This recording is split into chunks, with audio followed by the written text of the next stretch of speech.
your next point on the list is be open and confident. So I think that feeds perfectly into that. It's about being yourself. It's about being open and inclusive. Can you speak a bit about what you mean by being open and confident? Sure. When it comes to being open and confident, again, it's about making the first impression, which is your body language as well as your appearance. That really speaks louder than most words. So use your body language and project an appropriate, confident and a self-assurance way. So, for example, stand tall, smile, make eye contact, but be careful not to stare too much. Again, your greeting, express your gratitude when meeting someone for the first time. So in saying that, step forward and maintain eye contact, smile and extend your hand. Now be sure that your handshake is firm and positive, but not overpowering or grippy. And also make sure that if one does have a if you are nervous, wipe your hand first. Make sure it isn't all, sweaty. It's terrible. So be open and confident. And body language and facial expressions are really important aspects of this professional image. So, it's putting the other person at ease and they come across, they don't know anything about you. So your first impression is the lasting impression. So by appearing open and confident, even if you're feeling very insecure and very nervous, these are the aspects, these are the things that you can do to assure the other person that you are, with the winning smile and open and confident that you are the right person and you have self-assurance about yourself. Yeah, Susie, you mentioned something that I wanted to pick up on, body language, facial impressions as being critical.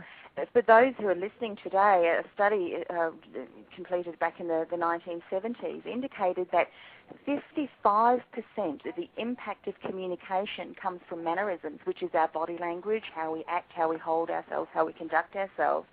38% is auditory. The impact comes from auditory, so that's our voice, our tonality, the speed, the pace in which we're speaking. And only 7% of the impact of communication is coming from words.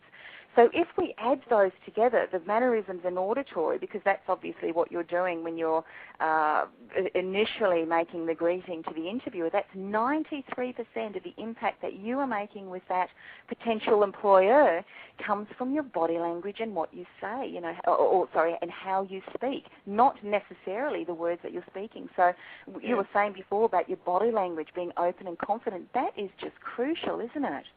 It's vital. It's imperative because exactly what you're saying, and it has been researched. So body language and facial expressions are very important aspects of your professional image. So, which is what you're right, including the voice. Account for 38% of your overall first impression. So therefore, non-verbal communication imparts to your presentation also. So there's a whole lot of contributing factors to get that number one winning position, but also too, it's very good for somebody to go through before they go in, to an interview.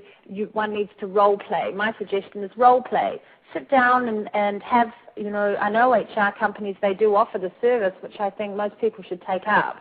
And, to sit down and they will go through everything with you, including your first impression. It's vital. Yeah, without that, you will not get the position that you are requiring. And even on a personal note, too, your first impression, whether you are socializing and meeting new people, that, again, is formed within the first 3 seconds. So, it's something that we all need to practice and we all need to know about so we can really make those first impressions a lasting impression, which is always a positive one. I think this topic, the importance of first impressions, relates to everything, not just, as you said before, but job seekers for interviews, but as you're going there and out and networking being one of the most positive methods to job seekers.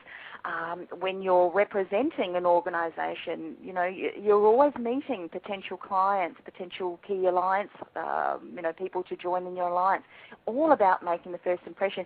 Even sitting, waiting for the interviewer before the interview meeting, how you are sitting, how you are conducting yourself. If you're sitting there chewing your fingernails and sitting there shaking and chair in the waiting room, that's not making a very good first impression. And so you really do need to make sure that everything that you do is, certainly polished and taking into account those steps that you've mentioned this morning. Now, there is a last one, and this one I think is really important as well, and that's to be positive. Can you speak a little bit more about that? Absolutely. Well, being positive, it's about your attitude. So one's attitude shows through in everything we do. So by projecting a positive attitude, even in your face, so in saying that could be, you could be nervous, so your facial expression can show that, so that people read that. You must learn how to be positive with the way one speaks. So example, I've had a really bad day today because so on, so forth. So when you're sitting there and somebody's asking you about your day, you really, really need to stop putting a negative in front. You must have the positive. So being positive, it shows through in everything you do, as I said. So it's vital, because first impressions, you are being judged, you are being looked at.